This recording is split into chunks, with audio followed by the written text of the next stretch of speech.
On an ordinary day in 2002, Kuwait was turned upside down when four armed men strolled into one of the most prominent banks in the capital. It wasn't your typical bank robbery. These guys weren't your average thieves. They hit the bank at noon when everyone was there. Brandishing automatic weapons, they took everyone inside hostage, including bank staff and customers.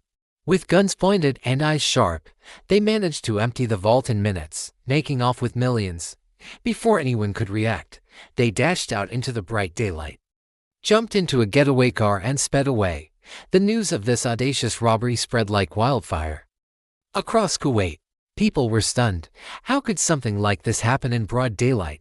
As the dust settled, investigators got to work. Every piece of evidence mattered.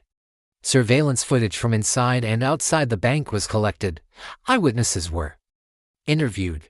The getaway car, a white Toyota Camry, was traced to a local car rental company. And to everyone's surprise, it was discovered that the gang had rented two cars, the second one being a red Honda that was abandoned a few blocks away from the bank.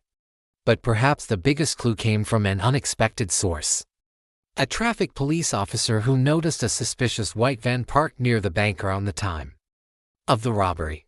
He noted the van's unusual position and the fact that it had tinted windows, which was unusual in Kuwait where such modifications to vehicles were prohibited.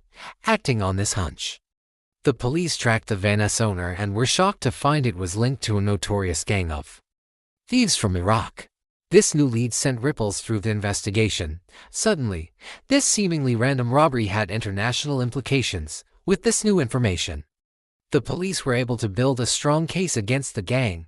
They discovered that the men in the white van were the getaway team while the four armed robbers were part of an Iraqi gang specializing in bank heists. One by one, the gang members were rounded up. The mastermind behind the operation was a 32-year-old Iraqi national who had scoped out the bank for months. He and his accomplices had studied the bank's layout, staff routines, and security measures. Planning the robbery with military precision, the Kuwaiti authorities were determined to bring them to justice.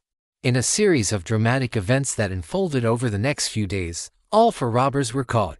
The mastermind was killed in a shootout with the police. The surviving gang members were charged, convicted, and sentenced. The robbery itself was considered to be one of the boldest in the history of the Kuwait and perhaps the Middle East. The speed with which the gang was apprehended was a testament to the efficiency of the Kuwaiti police force. It was a story that made headlines not just in Kuwait but across the entire Gulf region. A tale of daring robbery and swift justice.